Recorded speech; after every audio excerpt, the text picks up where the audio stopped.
We're doing a quick blitz with some family members through Colorado. On our way from Texas, we stopped at Lake Isabel.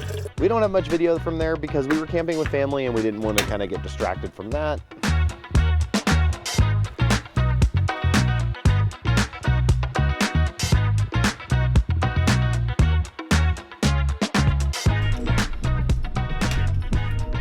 While we were in Texas, we did the fishing of the wire for Starlink into our trailer. The other thing we did while we were there is we replaced the outside shower with a far superior faucet slash shower head sort of thing. Anyway, we're doing a quick blitz with some family members through Colorado. You've probably at this point already seen our Overland Expo videos. On our way from Texas, we stopped at Lake Isabel. We don't have much video from there because we were camping with family and we didn't want to kind of get distracted from that. Then we stopped at Cheyenne Mountain State Park, which was incredible. Colorado state parks tend to be very nice, very clean, and well situated in areas that allow for hiking or biking or things like that. So I don't have much video from either one of those. We did stop at Boyd Lake State Park. That's where we stayed during the Overland Expo. Emily will walk through a little bit of what happened there. So Nick and I didn't go to the expo today. We only went on Friday. Today's Saturday. But we did go to Buc-ee's, which is 7 miles south of this exit. It's a fairly new Buc-ee's. I believe it opened right before we left Colorado, so probably April or May. And then we went to REI. What we didn't know is today was REI's grand opening. So when we got there, they gave us a Nalgene bottle, and then they had all kinds of prizes and giveaways and that kind of stuff. But I think it's worth mentioning. So I said Boyd Lake was pretty convenient to the Overland Expo. When in about 10 minutes, you're close to Walmart, Target, I'm sure a grocery. We just haven't stopped at a grocery store. There's also REI, Sportsman's Warehouse, and that kind of stuff. So you really do have a lot around you. The campsite does not have laundry, but we didn't need to do laundry because we were just with family.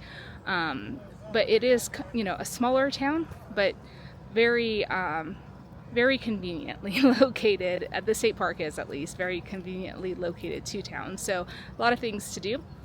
Now I'm gonna take this old lady for a walk. Okay, so I'll show you on site 116. It's not occupied and it's next to bathhouse. As you can see, it's a pull through, which is super nice, but I'm gonna try and stand even. Oops. Be nice if I actually showed you the ground. There you go. So it makes a curve around. So it's a little bit hard to park because most of the time you're pulling in straight. So I will show you the way we parked, and then you can see the way the truck is parked. So we have to pull a little sideways to park because we don't have enough room. And then we kind of parked on the edge, which ours is a little bit more straight than most. Some of them curve pretty significantly, but everyone seemed to have a problem getting into the site. Like, no one seemed to get into the site on the first try, which is, I think, pretty typical when you've got something like this. So you can see how the truck is parked sideways. But the nice part is, if you look across, they do have a parking area, so a lot of people are parking extra vehicles and boats because this is on a lake, so a lot of people do go boating. And a couple people are parking their tow vehicles here. So there is a parking area to be able to do that, which is super nice. At least they know that the sites are kind of small. So if you have a big rig, you won't fit the tow vehicle and the camper. And here's the Broncos camper. Interesting. That's it. So it's kind of a short tour of the campground. Fairly busy weekend because it's the Overland Expo, and this is about 10 minutes from the expo. Great little park. We didn't nearly get to see or do enough while we were here, but sometimes that's how it goes. We're only here for 3 nights, so it's pretty pretty short little trip, but it's been fun. The spaces are a little close together, but you still have quite a bit of room in between spots. And there currently is a fire ban. You can only use propane fires, so fire pits and charcoal are not allowed. So they put plastic bags over all of the fire areas just to kind of stop people from doing that. Now we're back at the camper. And then from Boyd Lake, we headed to Grand Junction again to visit family. In Grand Junction, we stayed at a harvest host called Peachfork, which was really cool. We bought some wine there. We got a couple of peaches. They typically sell by the bushel. We don't want to carry a bushel of peaches with us. We wouldn't go through them that fast. So we ended up, they just ended up giving us 2 of them, and we kind of moved on from there. It was a wonderful spot, easy to get in, easy to get out. And from there, we're heading into Utah. And so over the next probably week, 2 weeks, you're going to see what we did in Utah. I'm actually walking around right now to our outdoor shower. And there's a lot of bugs here. If you have an Airstream, you probably know the outside shower that comes with it is a little white shower head. And we're relatively confident it has nothing to do with the faucet, but this little system that we bought comes with the faucet. So I'll show you a little bit of the install. It's a little hard to show, but the easy way to do this is really just remove this box. So take out these screws. The PEX will actually flex forward enough that you can unscrew the water lines back here, as well as the retaining nuts.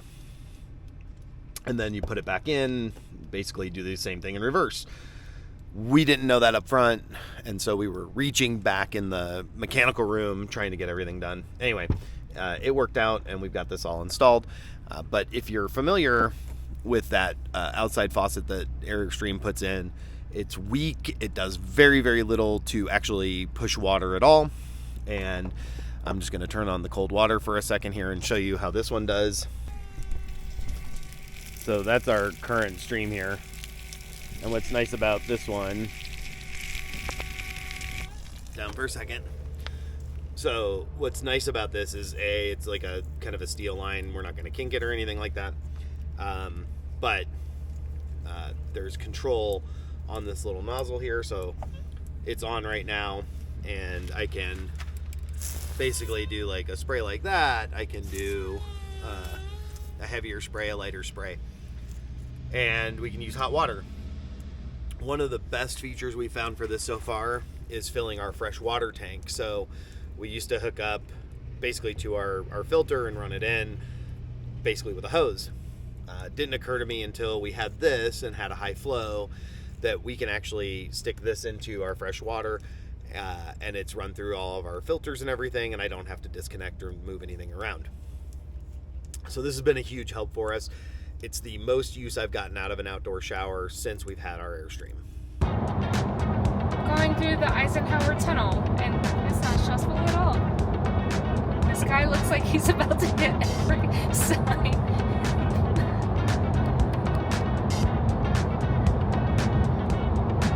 Good news is we're way shorter than he is. I know. I'm like ducking every time a sign pops up.